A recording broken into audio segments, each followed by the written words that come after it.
All right, joining me right now is my guest, Kalu Ukoha, who is the director at Energy Support Group Africa. He's joining me right now via Skype. Hello, Mr. Ukoha, thanks for joining us. Thank you for having me again, Nancy. Yes, how are you today? Very well, and you? I'm well. Now, let's get started. I Good. think we should start from, I know it's September when we'll come to that, but let's start from President Buhari's directive that there should be a nationwide metering exercise. That's the mass metering. The question right now is how feasible is it? Is it just by ordering the discos to supply meters without, taking a look at the fundamentals of the markets, which are very shaky? So thank you once again for having me. Just like you said, we read on the pages of newspapers and newsrooms that the president had sanctioned for metering. But that's where it stops right now. We need to see the details. That's a presidential fiat. So is it the policy? What's the regulation from NEC? And so it's a positive development coming from the highest authority in the land, but we will need to see the details and the regulations coming out from that. What kind of details do you hope to see? Because just like I asked earlier, is it just about ordering mass metering? There should be mass metering over the country. Because the fundamentals of the electricity market is still shaky. The GENCOs have their problem. The DISCOs also have their problem. So what kind of details do you hope to see in coming days? So just for context, you recall that over the years we've had one metering program after another. We had CAPME, and then presently we have the asset meter provider, the meter asset provider scheme. And so it's not for lack of the way forward that has been in the issue, but it's in the implementation.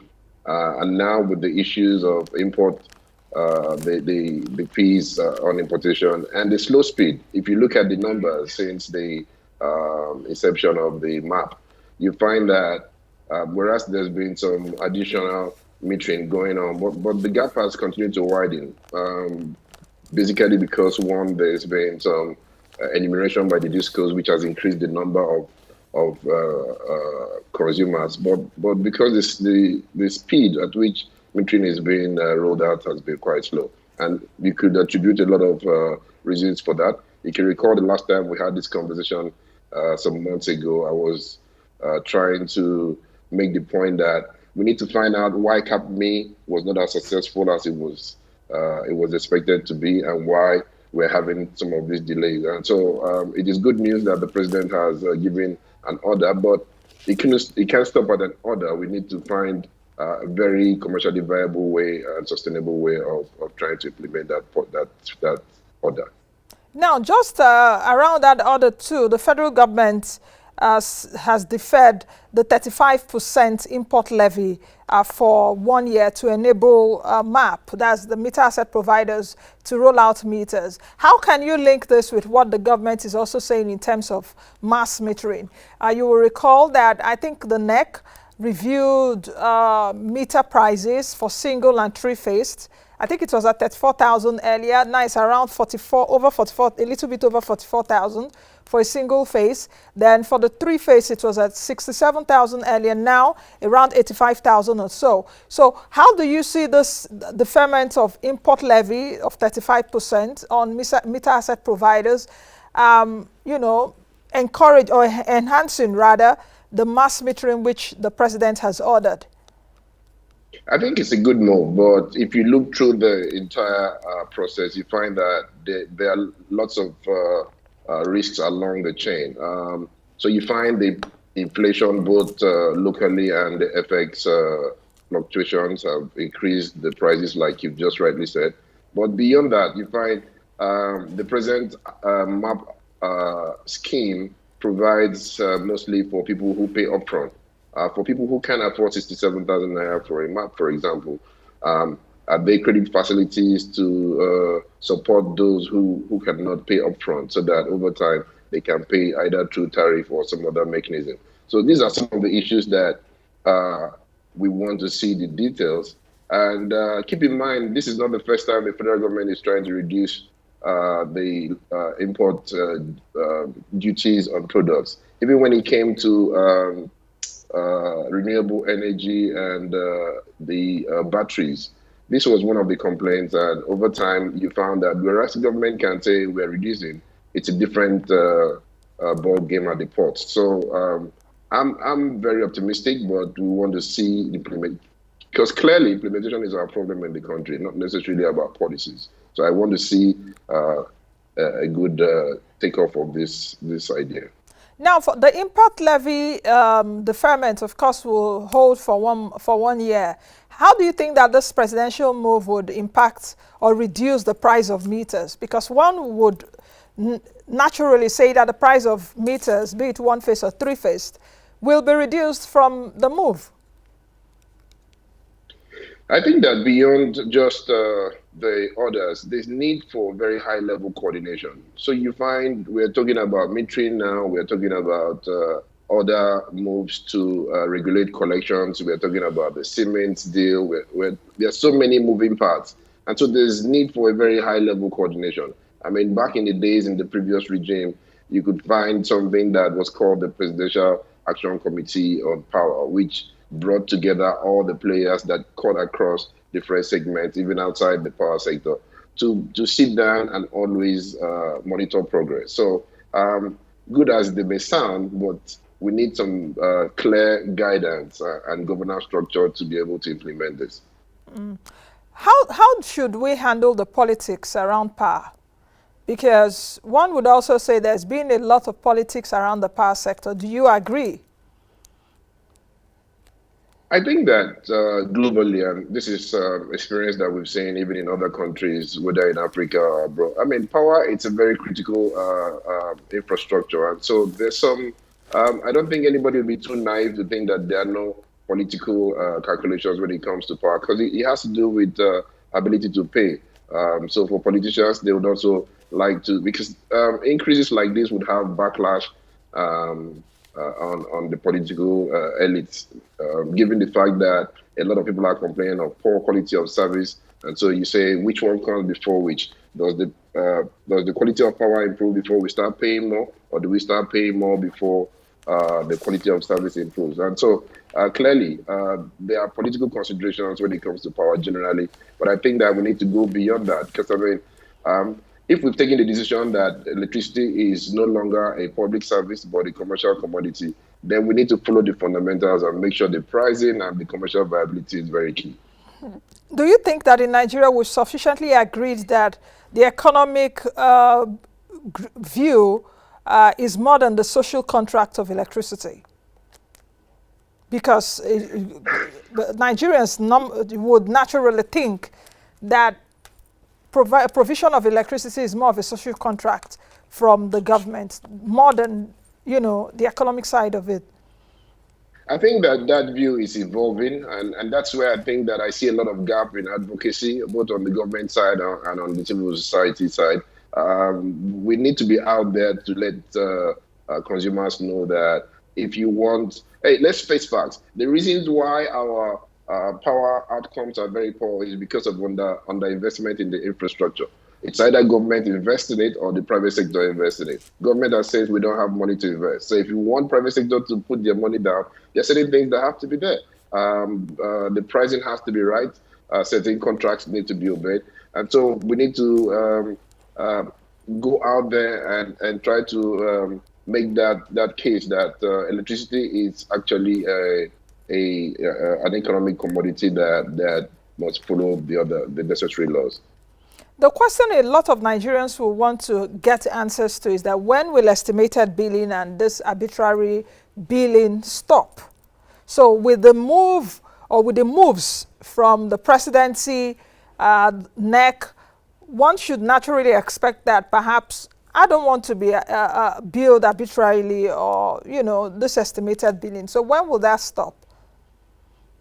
I think that at the core of what we're speaking here is fairness. Fairness in billing, fairness in pricing, and fairness in payment. I don't think that we're going to get to a situation where we're going to have 100% metering. So in very in similar climes like Indonesia and developing countries that have very large populations like us, you might not necessarily have 100% metering. But what you want is a sense of fairness in metering. And so I think that estimated billing will stop when everybody or most people have meters. And that's not going to be a magic wand. So it's good that we're hearing from the highest office down about what we've actually been preaching for a long time. But we need to put a commercially viable and sustainable look. If all the factories in the world start moving all their meters to Nigeria, it will still take quite some time. So I don't see us bridging that gap completely in 1 year, but I need to see us start and have a viable way forward. The question is about 55% of Nigerians are unmetered, about over 43% are metered according to the data. You just talked about fairness in price. If we're talking about mass metering, what do you think will be the fair price for electricity? Because the government has also said that according to the service reflective tariff that will start today, or that has started, that they should be, the poor people should be charged 4 naira per 50 kilowatts hour for electricity. So what exactly is the fair price? I mean, I'd like to look more on the principles behind the cost reflective tariff, which means that if you want any improvement in the system, you would have to pay back the cost that is used to provide that service. And I'm open for discussions on what contributes the cost. What are these costs that must be reflective? But once we agree on those cost components, I think that they have to reflect.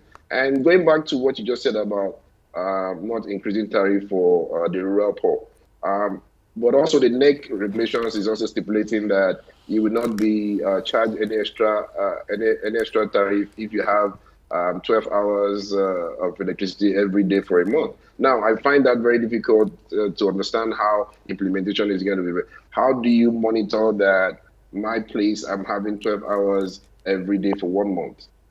So I can have no power for 10 days and the last 18 days I have. So how do you monitor that? I don't know if NEC has the capabilities to monitor performance along that line. So it's one thing to give regulations, but you must have the capabilities to monitor and ensure that your regulations are being carried out. Do you think that the NEC regulations have been, that the discos really puts it to heart? Because I think some weeks ago, is it some months ago, the NEC says it's going to sanction some discos like Eko, Ikeja, Enugu, and a few of those discos. Do you think that NEC comes up with a big stick, well done, a big stick against the discos, or are the discos somehow a bit bigger than the electricity regulator and a bit smarter or more savvy than the electricity regulator? Well, I mean, your guess is as good as mine. I mean, they are private entities, and so they can recruit very sound minds who can look through the horizon and see how they can take advantage of gaps in the system. Maybe what we are seeing now is what happened maybe in the banking sector like 20, 30 years ago. So over time, the regulator is been coming of strength, and so we hope that they will step up to ensure that their regulations are being implemented. But that will come with a lot of capability. Before now, NEC would deny the fact that they lack certain capabilities, but I hope we've crossed that phase, and then NEC would need to build additional capabilities to be able to monitor discos effectively.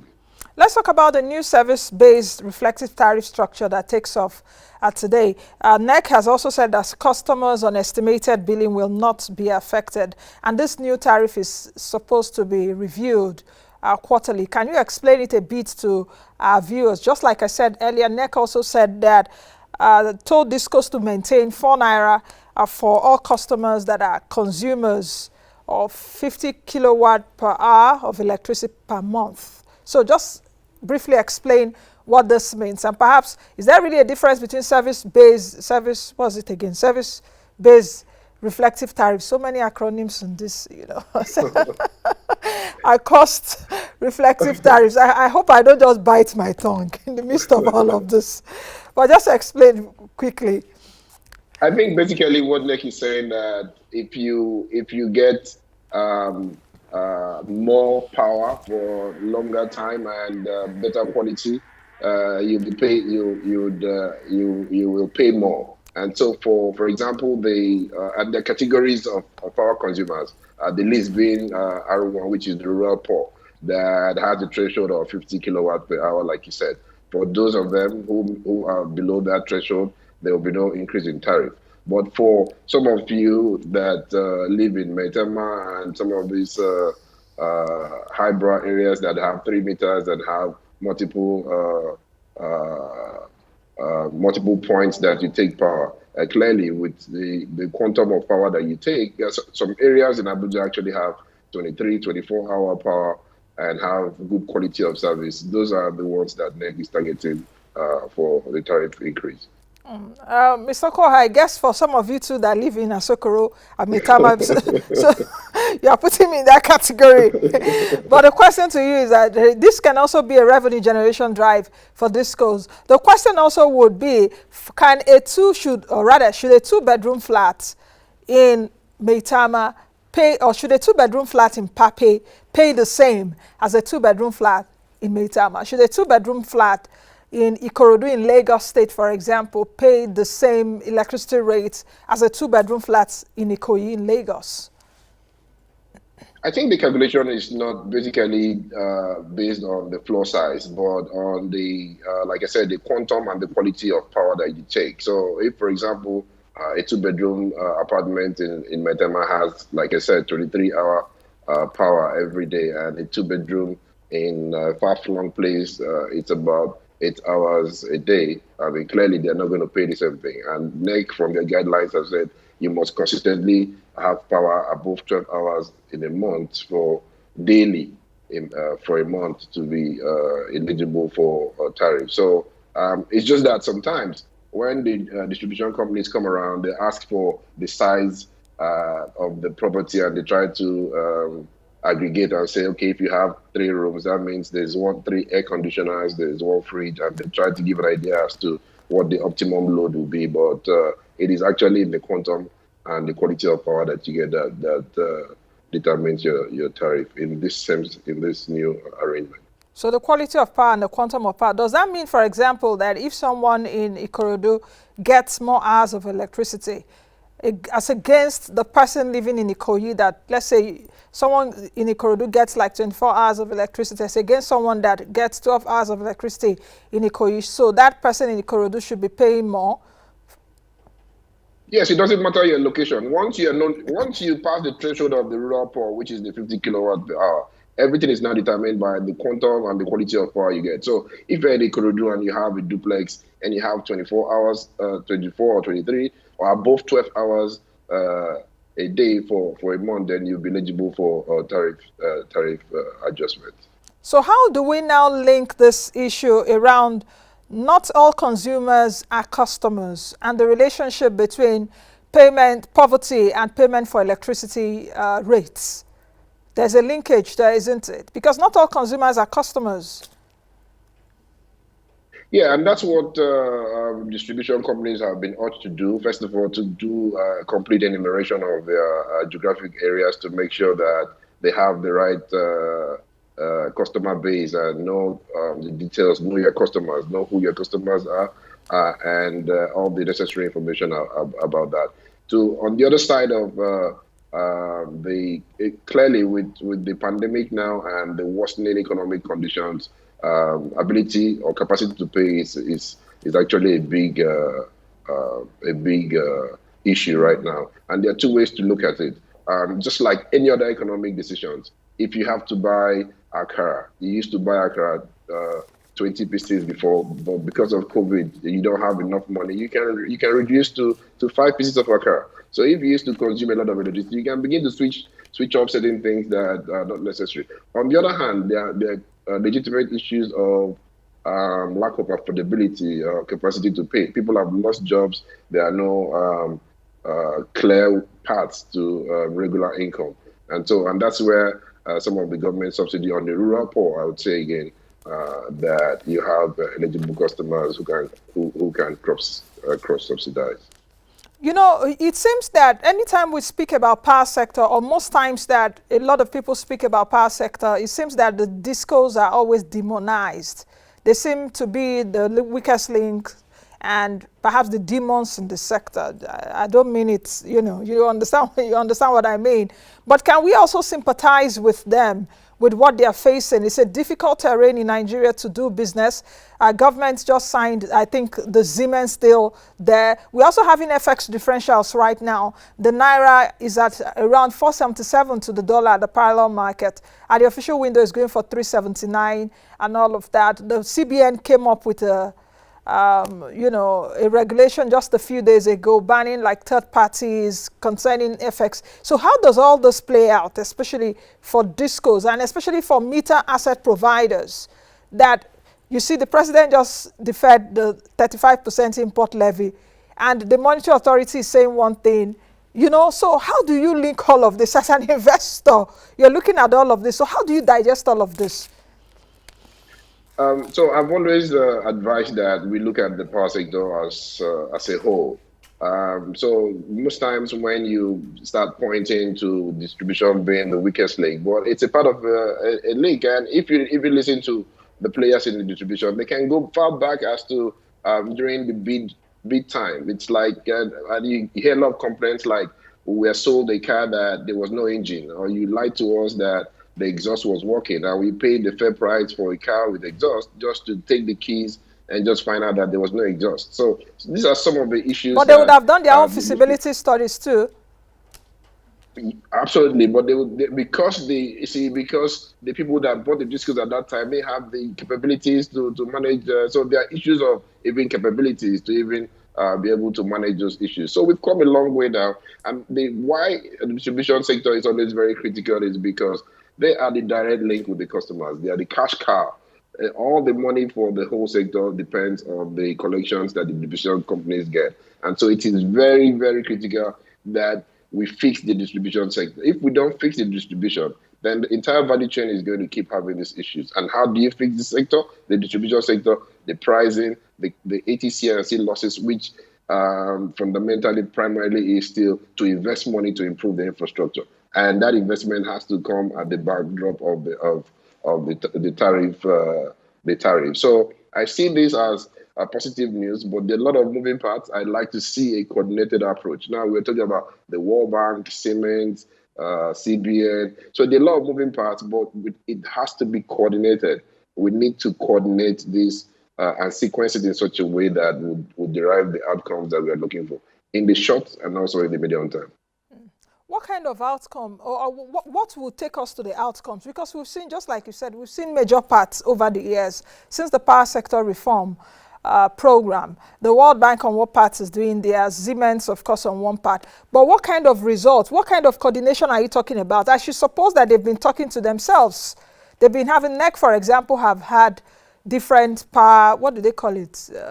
Is it public hearing or so around the country to also get the pulse of the people? But what kind of results will take us to our desired outcome? For example, so the president has said that we should meter everybody. And metering, a lot of meters we import, which means now we're talking about importation, we're talking about FX, that's CBN, we're talking about import duties, which is customs. We're talking about our gas feeds are from Ministry of Petroleum. Our water resources for the hydros are from Ministry of Water.